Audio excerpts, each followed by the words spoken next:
प्रिय छात्रों, आपका स्वागत है study with Vijay YouTube channel में। आज आप सभी के लिए class 10th math NCERT chapter 5.1 से क्या पढ़ना है? एपी अरिथमेटिक प्रोग्रेशन, समांतर श्रेणी, ये पढ़ना है। अरिथमेटिक प्रोग्रेशन, समांतर श्रेणी पढ़ना है। तो आइए जानते हैं समांतर श्रेणी क्या होता है। सबसे पहले नंबर समझना है कि समांतर श्रेणी है क्या। समांतर श्रेणी संख्याओं की ऐसी सूची है जिसके प्रत्येक पद उसके अगले पद में किसी निश्चित संख्या जोड़ने से प्राप्त होता है। उसका प्रत्येक पद एक निश्चित संख्या जोड़ने से प्राप्त होता है। समांतर श्रेणी क्या है? संख्याओं की एक ऐसी सूची है जिसका प्रत्येक पद एक निश्चित संख्या जोड़ने से प्राप्त होता है। इसी को कहते हैं समांतर श्रेणी। समांतर श्रेणी क्या है? संख्याओं की एक ऐसी सूची है जिसका प्रत्येक पद एक निश्चित संख्या जोड़ने से प्राप्त होती है। संख्याओं का समूह तो कई प्रकार के हो सकता है, लेकिन वैसा संख्याओं का समूह जिसका प्रत्येक पद एक निश्चित संख्या जोड़ने से प्राप्त हुआ हो, तभी वह एपी कहलाएगा। जैसे हम मान लिया जाए कि कोई संख्या का समूह हम लेते हैं। जैसे देखिए यहाँ पर मान लिया जाए कि 1 है, 5 है, 7 है, 13 है। इस तरह से कोई संख्याओं का समूह है। अब इसको देखिए, यहाँ पर 1 है, 5 है, 7 है, 14 है। एक और संख्या ले लेते हैं, 19, ये है। तो इस संख्याओं का क्या है? समूह है। संख्याओं की एक सूची है। अब इसमें देखना है कि इसका प्रत्येक पद एक निश्चित संख्या जोड़ने से प्राप्त हुआ है कि नहीं। इसका प्रत्येक पद एक निश्चित संख्या जोड़ने से प्राप्त हो रहा है कि नहीं। अगर एक निश्चित संख्या जोड़ने से इसका अगला पद प्राप्त नहीं होता है तो इसको क्या कहेंगे? एपी नहीं कहेंगे।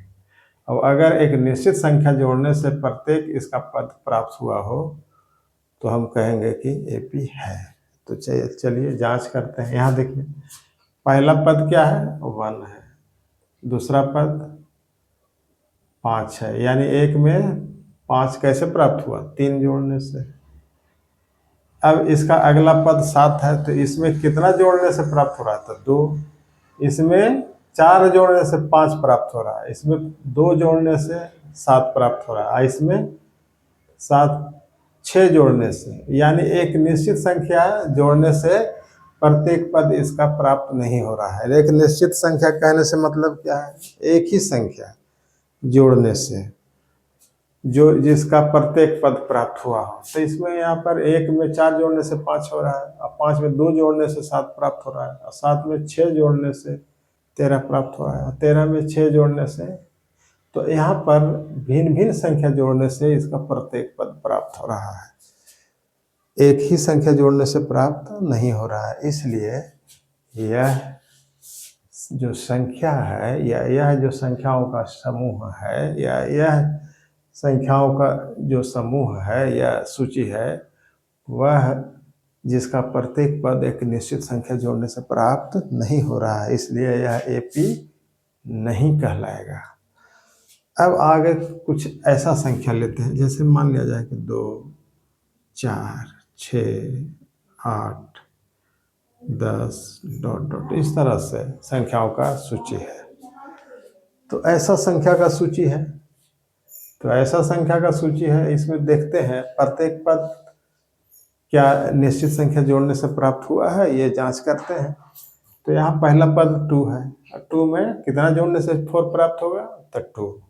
इसमें भी टू जोड़ेंगे, इसमें भी टू जोड़ेंगे, इसमें भी टू जोड़ने से अगला पद प्राप्त हो रहा है। तो ये एपी में कहा जा सकता है। ये संख्या, ये समांतर श्रेणी है, लेकिन ये संख्याओं का जो सूची है यह समांतर श्रेणी नहीं है, क्योंकि इसमें एक निश्चित संख्या जोड़ने से इसका प्रत्येक पद प्राप्त नहीं हो रहा है। लेकिन ये संख्या की सूची जो है वो एक निश्चित संख्या जोड़ने से प्राप्त हो रहा है, अतः यह एक एपी है या यह एक समांतर श्रेणी है। तो हमें लगता है आप समझ गए होंगे कि समांतर श्रेणी क्या होता है। यही है समांतर श्रेणी। अब हम इसका परिभाषा क्या लिखेंगे? हम इसका परिभाषा लिखेंगे, क्या लिखेंगे? समांतर श्रेणी, ऐसे समांतर श्रेणी, समांतर श्रेणी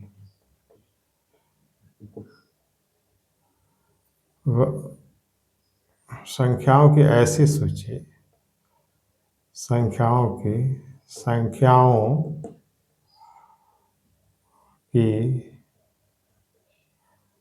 ऐसी सूची जिसका प्रत्येक पद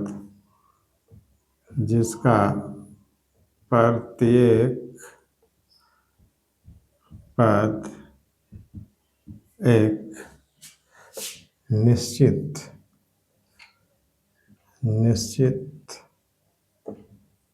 संख्या जोड़ने से प्राप्त होता है। एक निश्चित संख्या जोड़ने से प्राप्त होता है, इसको कहते हैं समांतर श्रेणी। जैसे में अभी हमने उदाहरण के द्वारा ये बात बताए, समझाएं, तो ये एपी है लेकिन ये एपी नहीं है, यानी ये समांतर श्रेणी है, ये समांतर श्रेणी नहीं है, क्योंकि संख्याओं की ऐसी सूची है जिसमें प्रत्येक पद एक निश्चित संख्या जोड़ने से ही प्राप्त नहीं हो रहा, लेकिन ये एक निश्चित संख्या जोड़ने से इसका सभी पद प्राप्त हो रहे हैं।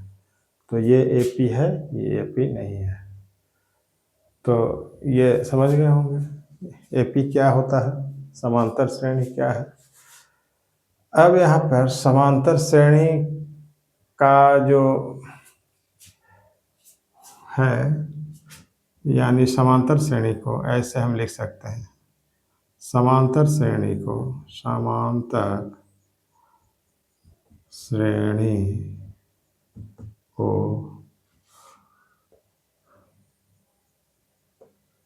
एपी से सूचित करते हैं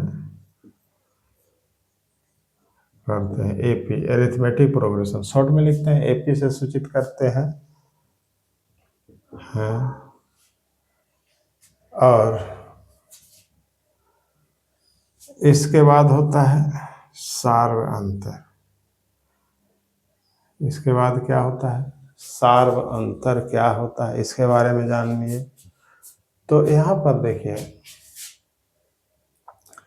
जो एपी का परिभाषा दिया गया है, संख्याओं की ऐसी सूची जिसका प्रत्येक पद एक निश्चित संख्या जोड़ने से प्राप्त होता है, यही निश्चित संख्या एपी का या समांतर श्रेणी का सार्व अंतर कहलाता है। जिस निश्चित संख्या को जोड़ने से समांतर श्रेणी का प्रत्येक पद प्राप्त होता है वही उसका सार्व अंतर होता है। इसका मतलब यही हुआ, यानी सार्व अंतर, अंग्रेजी में इसको कॉमन डिफरेंस कहते हैं। सार्व अंतर, सार्व अंतर, common difference, common difference, common difference, इसको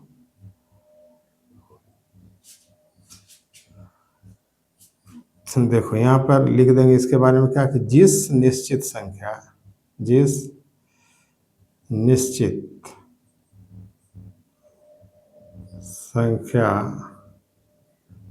को जोड़ने से से एपी का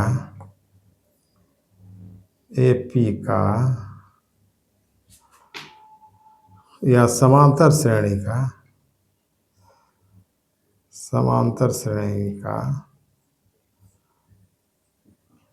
श्रेणी का प्रत्येक पद प्राप्त होता है उसे ही सार्व अंतर कहते हैं और इसे डी द्वारा सूचित करते हैं। सार्व अंतर को डी के द्वारा सूचित किया जाता है। सार्व अंतर को डी द्वारा सूचित किया जाता है। तो यह है सार्व अंतर। और क्या है? और यहाँ पर लिख देंगे और एपी का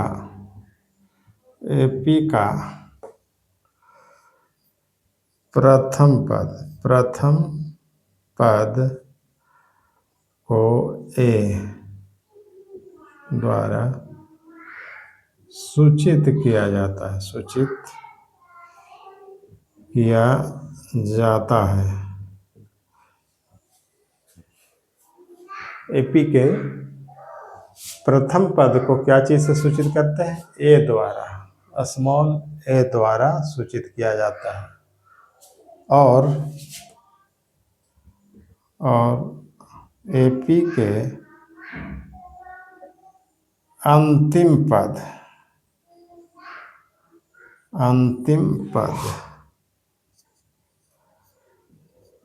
को एन से सूचित किया जाता है। यानी एपी के अंतिम पद को एन से सूचित करते हैं, प्रथम पद को ए से सूचित करते हैं और सार्व अंतर को डी से सूचित करते हैं। अब हम एपी कैसे निकालेंगे, सार्व अंतर कैसे ज्ञात करेंगे, इसके बारे में जानकारी लेते हैं। सार्व अंतर हम कैसे निकालेंगे, किस प्रकार से प्राप्त करेंगे, तो उसके बारे में जानकारी लीजिए। और एपी कैसे ज्ञात करेंगे, एपी निकालने का सूत्र क्या है, ये सब जानेंगे। तो आइए इसे हम मिटाते हैं।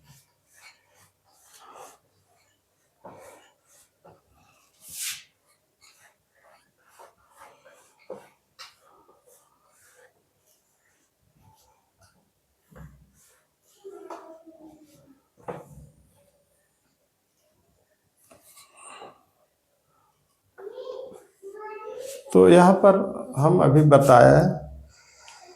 अभी आपको बताया गया कि एपी का प्रथम पद क्या होता है? ए होता है। एपी का प्रथम पद क्या होता है?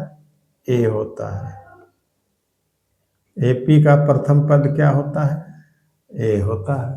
यानी ए से सूचित करते हैं प्रथम पद को, और एपी के सार्व अंतर को डी से सूचित करते हैं।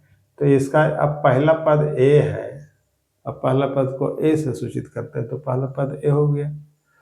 अब इसका अगला पद हमें प्राप्त करना है, तो दूसरा पद क्या हो जाएगा? दूसरा पद हो जाएगा ए प्लस डी। दूसरा पद क्या हो जाएगा? ए प्लस डी होगा। तीसरा पद क्या हो जाएगा? तो ए प्लस 2d हो जाएगा। इस प्रकार से चौथा पद क्या हो जाएगा? तो ए प्लस 3d हो जाएगा।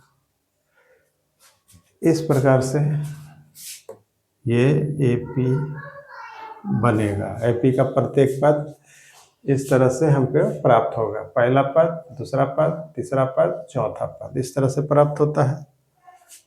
और यहाँ पर इस प्रकार से हम देखते हैं कि पहला पद है, दूसरा पद है, तीसरा पद है, चौथा पद है।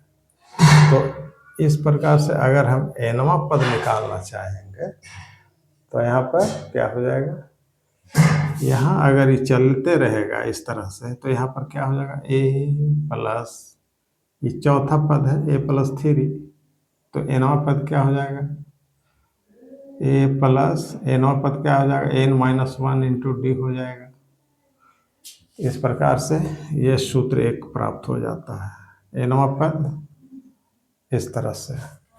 तो an बराबर, nवां पद को an से सूचित करते हैं, nवां पद यानी अंतिम पद an से सूचित करते हैं, तो इस क्या हो जाएगा, an बराबर हो जाएगा a plus n minus 1 into D.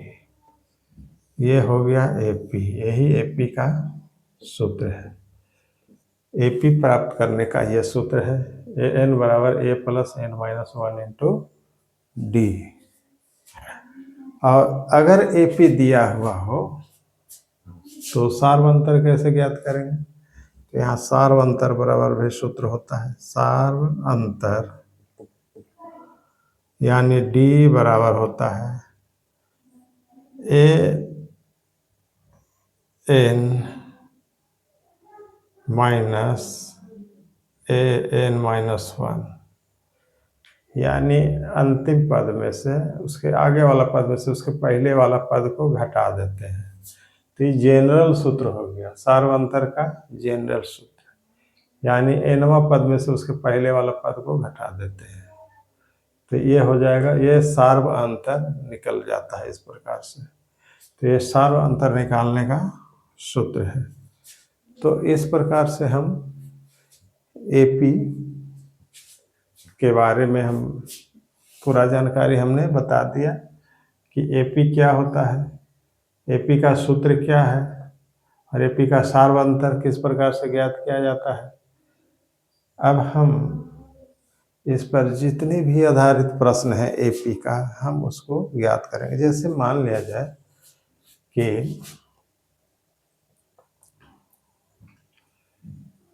जाए कि AP का पहला पद दिया हुआ हो, AP का पहला पद यानी A बराबर दिया हुआ है 5 और D बराबर दिया हुआ है 2, यानी सार्वंतर 2 है।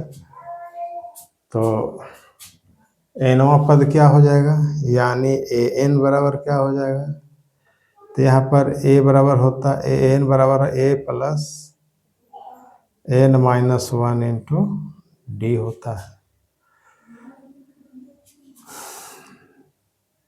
तो यहाँ पर n बराबर अगर दे दिया हुआ है 10, तो क्या हो जाएगा, a है 5, तो यहाँ पर 5 बिठा देंगे, प्लस यहाँ पर n कितना है, 10 है, तो 10 माइनस 1, 10 माइनस 1 इंटू डी कितना है, 2 है। तो 5 प्लस 10 में से गया 9 गुने 2, यानी 5 प्लस 9 दूनी 18, 18 क्या हो जाएगा, 18 5 23, यानी nवां पद क्या हो जाएगा, अगर पहला पद 5 है और n है 10, यानी पदों की संख्या 10 है और d 2 है, तो an क्या हो जाएगा, यानी nवां पद क्या हो जाएगा, a plus n minus 1 into D, यानी इतना हो जाएगा, 23 हो जाएगा। तो इस प्रकार से हम AP के लिए nवां पद ज्ञात कर सकते हैं और AP भी ज्ञात कर सकते हैं, अगर ये चीज़ मालूम हो गया तो इस प्रकार से हम AP ज्ञात करते हैं। तो आज का AP पर आधारित यह वीडियो आपको कैसा लगा है, इसके बारे में कमेंट ज़रूर करें।